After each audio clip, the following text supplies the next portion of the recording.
Yo, what's good, minasan, konnichiwa.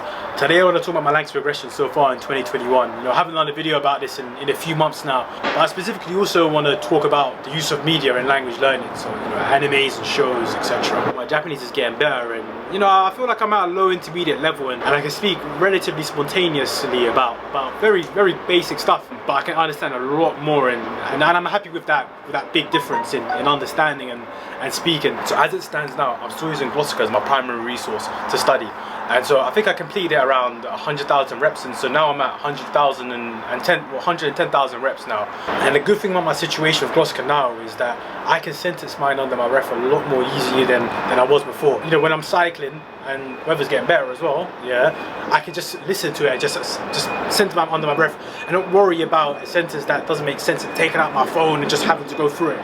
The plan was to get my Glossika daily reviews down to, I said 200 before, but I think a more realistic and manageable one would have been 100 to maybe even 50 reps a day, and then supplement that with studying Genki too. But I already have gone through Genki too anyway, and I've already done videos where I take a certain theme and I just put my own little twist in it, and I speak Japanese in the video, but it hasn't necessarily been my sole focal point of resources. I just train, man. So I'm still at that point where I don't know definitively when is the best time to definitively transfer to studying Genki 2, or at least like have a specific designated time to study Genki 2 during the day, and also manage that with the Glossika reps. I still don't know yet.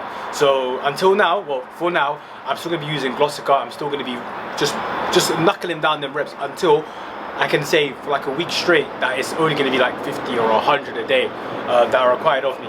One thing that has happened though is I've been watching dramas and animes in Japanese, and again, since the last time where I was watching it for it's like 3 months ago now, where I was watching it every day for a period of time, I understand a lot more now, and I started to use this language extension, learning languages with Netflix, and whoa, I'm not gonna lie, bro, it is sick. It is sick. I completely forgot to actually talk about the extension itself and why I loved it in the original video. But anyways, so the main features are multiple subtitles, and in addition to multiple subtitles, transliteration of each one. So if I just wanted to look at Romanji with Japanese, or the pinyin of Chinese, as opposed to looking at the character itself, they're available to you. In addition to that, there's the ability to, and this for me is a massive one, to restart a sentence as opposed to just going back 5 seconds or 10 seconds or whatever default settings of a particular software is. I know YouTube is defaults back to 5 seconds when you press back or forward, and this Netflix is like 10 seconds. That is long. That is a long wait. And just to be able to press S and replay a sentence, press S, replay a sentence, it's almost like you're in an orchestra, play that note again. The reason why it's so important is because it, trimming down these margins, these seconds, makes it that much comprehensible, like exponentially more comprehensible. It mitigates being distracted away from the flow of the sentence, as opposed to going back, being a bit lost, and then having to replay a sentence, and in the midst of trying to replay a sentence, you actually forget the flow of the conversation. So that's why I love that extension so much. It sounds impatient, and even sounds hypocritical. It's someone who says, don't worry about being efficient all the time, but these margins are so important in the context of the specific moment. You know what I mean? So I know it sounds impatient, like, I don't know, the guy, hey, hurry my burgers, hurry up, bro, hurry up. No onions, bro. You know what I mean? It sounds like that, but again, it's the ability just to rewind to that. Hey. Like I said, there's a lot of resources out there about the extension that it's not worth me even making a video about it. You can go and watch it yourself. It's even made me think as well, should I use Anki in conjunction with this? I know a lot of people have already done that, but where does it stop? Every single sentence I'm gonna have to cut a little video clip out, dash it into an Anki sentence. I'm gonna be like a crackhead, like sentences, like I don't know, like look like a cookie monster, like sentence. That's long, bro. So no, that's not for me. For me it's just rewind, play again, click on that sentence, click on the word, find out the definition, boom, Bob's your uncle, innit? Move on to the next one, innit? And I know what the story's saying. I've met a lot of people who, when they want to learn a skill, and I know you need to be a bit nuanced when you talk about skills, them specific skills anyway, or languages, or learning language in a specific context, but you can't just, I don't know, jump in the ring with Anthony Joshua and be like, I want to learn how to box, and I want to learn how to box against you. I actually saw someone write a comment saying these language learning methods of learning basic phrases are stupid. I'd rather learn Russian from Tolstoy.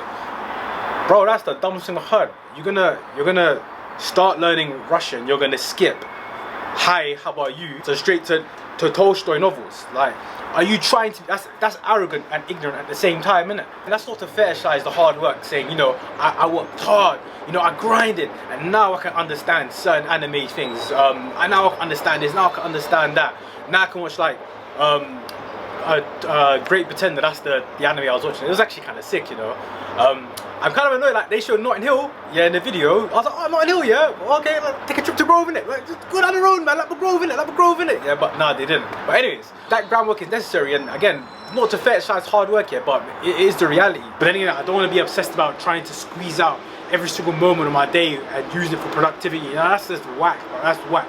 Sometimes I just want to chill, bro. Sometimes I just want to chill. When I wake in the morning, when I've crunchy nut, yeah, I want to chill and do nothing sometimes. I feel good about it as well, about not needing to be productive at every moment of the day.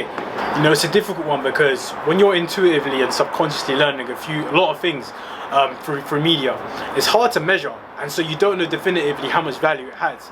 So when I was watching animes before, I couldn't definitively point something out and say like, that's the thing I learned, that's the thing I learned there. Whereas now, I can say that. You know, chohi suru, reject.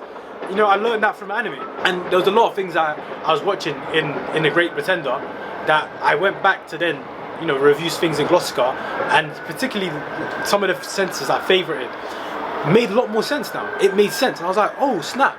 I've seen this pattern before. I'm not to take away from any of the subconscious learning that, or the intuitive learning that took place when I was watching anime before, but it's becoming a lot more apparent now. It's easy to measure as well, easier to measure. And this isn't to say, you know, that's it, books are done, you don't need textbooks, burn the books, that's it, finish.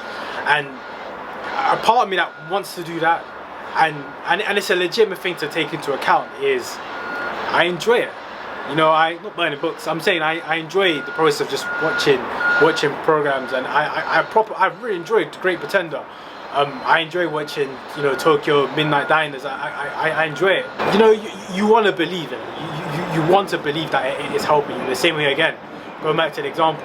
You know, I wanted to believe when I was younger that watching these YouTube videos in history, apart from Andrew Ma is a G. Andrew Ma, yeah, that bruh helped me too much, yeah. I met him as well at uni. I was like, oh my days, Andrew, oh my, you helped me my A-level so much. And he's like, oh, it's a great time. Good to know I help. Okay, it's good to know I help. I was like, yeah, I got your book. I didn't read his book though, innit? Yeah, I just said I had it to him. But anyways, but I want to believe that it's of use. You know, you kind of feel like you're cheating when you're watching stuff and just chilling there, but you actually are learning. But you know, am I gonna do Tobira after this one? That's the book that I wanted to do straight after Genki. And I don't know. I'm stuck in no man's land here, innit? Haven't made any commitments to that right now. So it's finish Genki 2, and then after decide, innit? It's given a privilege to be able to maneuver between resources and say like, you know what? Bun Tobira, innit? Yeah. Well, you know what? I'm gonna use this one instead. Or you know what? Sure, I'm gonna give these TV shows a longer shot and allow it to take over a lot more of my time than before.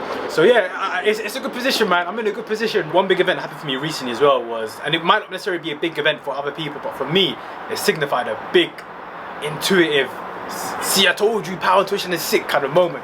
Was I said to myself when I was writing down some notes for my previous video of what I was doing a day in Tokyo, I said to myself, how do you say kotonaro in Japanese? I literally said that to myself. Kotonaro means different kinds. It's like saying, how do you say bonjour in French?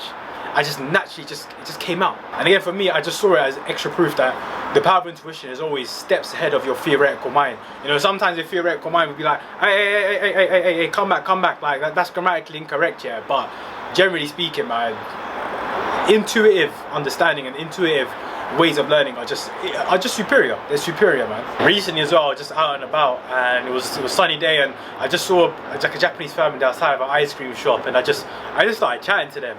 I just said, "Oishii desu ka?" to the little girl in it. Yeah, I was begging from a little girl in it. Yeah, family started talking to me, and I stumbled on a few words, but I understood everything they said to me. You know, it started very basic, like, what's your name? Why do you speak Japanese? But they said it in a different kind of way, innit? So it was like learning, hi, how are you? Hi, how are you? And then suddenly someone saying, how's it going? I knew what they were saying to me, innit? Yeah, and it was a slight deviation from what I was actually built up to understand, but I understood it, you know what I mean?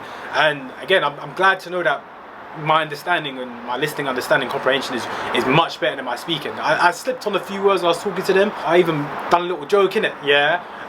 And it went that well in it, yeah. But the whole point is that, you know, I had that interaction. It was like, yeah, man, I felt good, bro. I felt good in it. You know, I had language change last week that went really, really well. To the point in which, like, after that, I was like, yo, I spoke fluent Japanese then. My Japanese was fluent. It was fluent then. I was like, you know what? Bun this Genki. Bun Glossika. I'm the real deal now. Yeah.